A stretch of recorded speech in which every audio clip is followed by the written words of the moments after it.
السلام علیکم۔ آج کی اس ویڈیو میں ہم آپ کے سامنے حضرت یوسف علیہ السلام کے بچپن سے لے کر وفات تک کے حالات و واقعات بیان کریں گے۔ یہ واقعہ کافی دلچسپ ہے، اس لیے ویڈیو کو لازمی پورا دیکھیں۔ حضرت یوسف علیہ السلام حضرت یعقوب علیہ السلام کے بیٹے، حضرت اسحاق علیہ السلام کے پوتے اور حضرت ابراہیم علیہ السلام کے پڑ پوتے ہیں۔ والدہ راحیل حضرت یوسف علیہ السلام کے چھوٹے بھائی بنیامین کی پیدائش کے وقت انتقال کر گئی تھیں۔ یوں تو اللہ تعالیٰ نے حضرت یعقوب علیہ السلام کو 12 بیٹوں سے نوازا تھا، لیکن راحیل کے بطن سے 2 بیٹے یوسف اور بنیامین ہی ہوئے۔ والد کو ان سے بے حد محبت تھی اور وہ انہیں خود سے جدا نہیں کرتے تھے۔ روایات میں ہے کہ حضرت یعقوب علیہ السلام کی چہیتی بیوی راحیل نے بھی ان کے لیے خصوصی وصیت کی تھی کہ اب یہ بن ماں کے بھی تھے اور پھر 10 سوتیلے بھائیوں سے چھوٹے بھی تھے۔ پھر شدید قربت اور محبت کا ایک سبب حضرت یعقوب علیہ السلام سے یہ بھی تھا کہ حضرت یعقوب علیہ السلام نے حضرت یوسف علیہ السلام کی پیشانی پر چمکتے ہوئے نور نبوت کا مشاہدہ بھی کر لیا تھا، اس لیے یعقوب علیہ السلام اپنے بیٹے حضرت یوسف سے بہت زیادہ محبت کرتے تھے۔ اللہ عز و جل نے قرآن کریم کی پوری ایک سورہ یوسف میں حضرت یوسف علیہ السلام کے واقعے کو بیان فرمایا ہے۔ اس سورت میں بیان کردہ واقعے کو قرآن کریم نے احسن القصص یعنی بہترین واقعہ کہا ہے کہ حضرت یوسف علیہ السلام ابھی جوانی کو بھی نہیں پہنچے تھے کہ انہوں نے ایک خواب دیکھا جس کا اپنے والد سے یوں ذکر کیا کہ اے ابا جان، میں نے 11 ستاروں، سورج اور چاند کو دیکھا ہے کہ وہ سب مجھے سجدہ کر رہے ہیں۔ سورہ یوسف آیت نمبر 4۔ حضرت یعقوب علیہ السلام نے جب بیٹے کا خواب سنا تو سمجھ گئے کہ یہ بڑے ہو کر اللہ تعالیٰ کی جانب سے ایک عظیم منصب پر فائز ہوں گے، اس لیے انہیں اندیشہ ہوا کہ یوسف کے سوتیلے بھائی ان کی عظمت کا اندازہ لگا کر شیطان کے بہکاوے میں آ کر ان کے دشمن نہ ہو جائیں اور انہیں کوئی نقصان نہ پہنچائیں۔ چنانچہ انہوں نے کہا کہ اے پیارے بیٹے، اپنے اس خواب کا ذکر اپنے بھائیوں سے نہ کرنا، ایسا نہ ہو کہ وہ تمہارے ساتھ کوئی فریب کاری کریں۔ کچھ شک نہیں کہ شیطان انسان کا کھلا دشمن ہے۔ سورہ یوسف آیت نمبر 5۔ یوسف علیہ السلام کے بھائیوں نے اپنے والد صاحب کو دیکھا کہ وہ یوسف علیہ السلام سے غیر معمولی محبت رکھتے ہیں۔ اس پر ان کو حسد ہوا اور یہ بھی ممکن ہے کہ کسی طرح بھائیوں کو یوسف کے خواب کا علم ہو گیا ہو، جس سے انہوں نے محسوس کیا ہو کہ یوسف کی بڑی شان ہونے والی ہے تو اس لیے حسد کرتے ہوں۔ بہرحال حضرت یعقوب علیہ السلام کی یوسف علیہ السلام سے بے حد محبت، یہ بات برادران یوسف کے لیے بے حد شاق اور ناقابل برداشت تھی، اور وہ ہر وقت اس فکر میں لگے رہتے تھے کہ حضرت یعقوب علیہ السلام کے دل سے اس کی محبت نکال ڈالیں یا پھر یوسف ہی کو راستے سے ہٹا دیں تاکہ قصہ ہی ختم ہو جائے۔ لہٰذا ان سب نے حضرت یوسف کو والد سے جدا کرنے کا فیصلہ کر لیا۔ انہوں نے آپس میں کہا کہ یوسف کو یا تو جان سے مار ڈالو یا اسے کسی ملک میں پھینک آؤ، پھر ابا کی توجہ صرف تمہاری طرف ہو جائے گی اور اس کے بعد تم اچھی حالت میں ہو جاؤ گے۔ ان میں سے ایک نے کہا کہ یوسف کو قتل تو نہ کرو بلکہ کسی اندھے کنویں کی تہ میں ڈال آؤ تاکہ کوئی آتا جاتا قافلہ اسے نکال کر لے جائے۔ اگر تم کو کچھ کرنا ہی ہے تو یوں کرو۔ مفسرین لکھتے ہیں کہ کنویں میں ڈالنے کی تجویز بڑے سوتیلے بھائی یہودا نے دی تھی۔ اگلے دن 10 بھائی والد کی خدمت میں حاضر ہوئے اور کہا کہ ابا جان، آخر آپ یوسف کے بارے میں ہم پر اعتماد کیوں نہیں کرتے؟ ہم تو ان کے خیر خواہ ہیں، کل آپ اسے ضرور ہمارے ساتھ بھیج دیجئے کہ خوب کھائے پیے اور کھیلے، اس کی حفاظت کے ہم ذمہ دار ہیں۔ حضرت یعقوب علیہ السلام نے کہا کہ یہ امر مجھے غمناک کیے دیتا ہے کہ تم اسے لے جاؤ، اور یہ بھی خوف ہے کہ تم کھیل میں اس سے غافل ہو جاؤ اور اسے بھیڑیا کھا جائے۔ تو انہوں نے جواب دیا کہ ہم جیسی طاقتور جماعت کی موجودگی میں بھی اگر انہیں بھیڑیا کھا جائے تو ہم بالکل نکمے ہیں۔ اگلی صبح روانگی سے پہلے حضرت یعقوب علیہ السلام کافی دور تک ان کے ساتھ گئے۔ جب تک والد ساتھ رہے وہ بھائی کو گود میں اٹھائے رہے، لیکن جیسے ہی وہ نظروں سے دور ہوئے انہوں نے یوسف کو گود سے نیچے پھینک کر مار پیٹ شروع کر دی۔ ان سب کے دل پتھر ہو چکے تھے۔ ایسے میں ایک بار پھر بڑے بھائی یہودا کے دل میں رحم آیا۔ اس نے کہا کہ اس طرح اس بچے کو ضائع نہ کرو، یہاں قریب ہی ایک کنواں ہے، اس میں ڈال دو۔ اگر کسی سانپ وغیرہ نے ڈس لیا تو یہ مر جائے گا، اور اگر یہ زندہ رہا تو شاید کوئی بھولا بسرا قافلہ یہاں آ جائے اور اسے اپنے ساتھ لے جائے، اسی طرح تمہارا مقصد پورا بھی ہو جائے گا۔ یہودا کی بات سے سب نے اتفاق کیا۔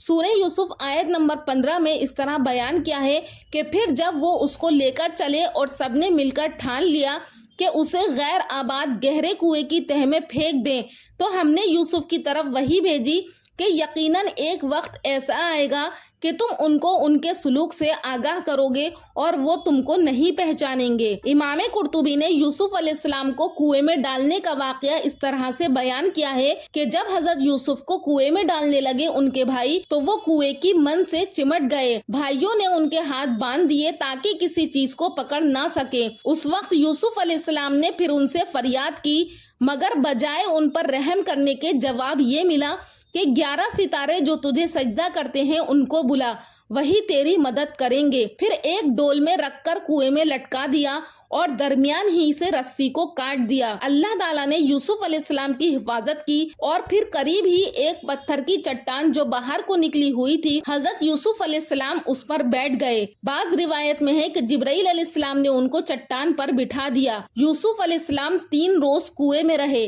حضرت یوسف علیہ السلام کو کنویں میں ڈالنے کے بعد انہیں یہ فکر ہوئی کہ اب والد کو کیا جواب دیں گے۔ چنانچہ انہوں نے ایک بکری ذبح کی اور اس کا خون حضرت یوسف علیہ السلام کے کرتے پر لگا کر عشاء کے وقت آہو بکا کرتے والد کے پاس پہنچے اور کہنے لگے کہ ابا جان، ہم سب تو دوڑنے میں لگ گئے تھے اور یوسف کو ہم نے سامان کے پاس بٹھا دیا تھا، ایک بھیڑیا انہیں کھا گیا اور آپ ہمارا کیوں یقین کرنے لگے اگرچہ ہم کتنے ہی سچے ہوں۔ مفسرین لکھتے ہیں کہ انہوں نے قمیص کو خون میں لت پت تو کر دیا تھا، لیکن وہ یہ بھول گئے کہ اگر بھیڑیا یوسف کو کھاتا تو قمیص کیسے سلامت رہ جاتی۔ حضرت یعقوب علیہ السلام نے قمیص دیکھ کر اندازہ کر لیا کہ یہ جھوٹ بول رہے ہیں۔ آپ نے فرمایا کہ میرے بیٹو، یہ کیسا حکیم اور عقل مند بھیڑیا تھا کہ یوسف کو اس طرح کھایا کہ کرتا کہیں سے بھی نہ پھٹا اور صحیح سالم رہا۔ آپ نے فرمایا حقیقت یوں نہیں ہے بلکہ تم اپنے دل سے یہ بات بنا کر لائے ہو، بس میرے لیے صبر ہی بہتر ہے اور جو تم بیان کرتے ہو اس کے بارے میں اللہ تعالیٰ ہی سے مدد طلب ہے۔ سورہ یوسف آیت نمبر 18۔ اتفاقاً ایک قافلہ اس سرزمین پر آ نکلا۔ یہ قافلہ شام سے مصر جا رہا تھا اور راستہ بھٹک کر اس غیر آباد میدان میں پہنچ گیا اور پانی کے لیے پانی لانے والے شخص کو کنویں پر بھیجا۔ جب اس نے کنویں میں ڈول ڈالا تو یوسف علیہ السلام نے ڈول پکڑ لیا اور جو ڈول نکالا تو ایک کمسن نہایت ہی خوبرو بچہ برآمد ہوا۔ بچے کو دیکھ کر وہ فوراً ہی چلا اٹھا، یا بشرا ھذا غلام، کہ بڑی خوشخبری کی بات ہے، یہ تو بڑا اچھا لڑکا نکل آیا۔ بعض روایت سے یہ بات پتہ چلتی ہے کہ ان کے بھائیوں نے ہی یوسف علیہ السلام کو قافلے والوں کے ہاتھ 20 درہم میں بیچ دیا تھا، لیکن قرآن کریم یہی ذکر کرتا ہے کہ قافلے والوں ہی نے یوسف علیہ السلام کو کنویں سے نکالا اور اپنا غلام بنا لیا اور مال تجارت کے ساتھ ان کو بھی مصر لے گئے۔ اور یہ قافلہ مصر کے بازار میں پہنچا اور وہاں جا کر حضرت یوسف علیہ السلام کو بیچنے کی تیاری شروع کر دی۔ لوگوں نے بڑھ چڑھ کر یوسف علیہ السلام کی قیمت لگائی۔ حضرت یوسف علیہ السلام کو خریدنے والا شخص عزیز مصر یعنی وزیر مملکت تھا، جو خزانہ اور امور سلطنت پر حاوی تھا۔ اکثر مفسرین نے عزیز مصر کی بیوی کا نام زلیخا لکھا ہے۔ عزیز مصر حضرت یوسف کو خوشی خوشی اپنے گھر لے آیا اور بیوی کو نصیحت کی کہ اسے بہت پیار و محبت سے رکھو، بہت ممکن ہے کہ ہمیں یہ فائدہ پہنچائے یا اسے ہم اپنا بیٹا ہی بنا لیں۔ اللہ تعالیٰ سورہ یوسف کی آیت نمبر 21 میں فرماتا ہے کہ یوں ہم نے مصر کی سرزمین میں یوسف علیہ السلام کے قدم جما دیے۔ حضرت یوسف علیہ السلام محل میں بڑے سکون اور اطمینان کے ساتھ رہ رہے تھے۔ عزیز مصر آپ کی دیانت، شرافت، پاکیزگی، سچائی اور بردباری سے بے حد متاثر تھا، لیکن ابھی اللہ تعالیٰ کو حضرت یوسف کا اور امتحان لینا تھا۔ کچھ ہی عرصہ گزرا تھا کہ آپ جوانی کی عمر کو پہنچ گئے۔ عزیز مصر کی بیوی زلیخا آپ کے حسن سے بہت متاثر تھی۔ وقت گزرنے کے ساتھ ساتھ اس کی نیت بدلنے لگی اور اس نے آپ پر ڈورے ڈالنے شروع کر دیے۔ قرآن پاک میں ارشاد ہے، اور وہ جس عورت کے گھر میں تھا تو وہ اسے پھسلانے لگی اور دروازے بند کر لیے اور کہنے لگی کہ آؤ۔ جب حضرت یوسف علیہ السلام نے دیکھا کہ یہ عورت شیطان کے چنگل میں پھنس کر مجھے دعوت گناہ دے رہی ہے تو باہر نکلنے کے لیے دروازے کی جانب بھاگے۔ زلیخا پکڑنے کے لیے ان کے پیچھے دوڑی اور ان کی قمیص کا پچھلا دامن ان کے ہاتھ میں آ گیا۔ جیسے اس نے اپنی طرف کھینچا تو وہ پھٹ گیا۔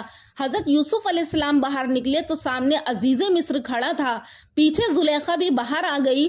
اس نے شوہر کو دروازے پر کھڑا دیکھا تو معصوم بن گئی اور حضرت یوسف علیہ السلام پر الزام لگاتے ہوئے بولی کہ جو شخص تیری بیوی کے ساتھ برا ارادہ کرے تو بس اس کی سزا یہی ہے کہ اسے قید کر دیا جائے اور اسے کوئی دردناک سزا دی جائے۔ حضرت یوسف علیہ السلام نے جب دیکھا کہ اس عورت نے الزام انہی پر لگا دیا ہے تو صورتحال واضح کر دی۔ بولے یہی مجھے اپنی نفسانی خواہش پورا کرنے پر مجبور کر رہی تھی۔ عزیز مصر کے سامنے ایک طرف بیوی تھی جو حضرت یوسف پر بدکاری کا الزام لگا رہی تھی، تو دوسری طرف حضرت یوسف تھے کہ جن کی شرافت، پاکیزگی، صداقت اور سچائی مسلم تھی۔ وہ سوچ رہا تھا کہ ان میں سے کون سچا ہے۔ قرآن پاک میں ارشاد ہے کہ عورت کے گھر والوں میں سے ایک گواہ نے گواہی دی۔ روایات میں بتایا جاتا ہے کہ وہ اس کا چچا زاد بھائی تھا۔ اس نے کہا کہ اگر اس کا کرتا آگے سے پھٹا ہوا ہے تو عورت سچی ہے اور یہ یوسف جھوٹا ہے، اور اگر اس کا کرتا پیچھے سے پھٹا ہوا ہے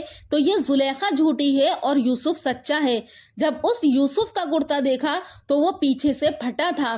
تب اس نے یعنی اس کے شوہر نے زلیخا سے کہا کہ یہ تمہارا فریب ہے اور کچھ شک نہیں کہ تم عورتوں کے فریب بہت بڑے ہوتے ہیں۔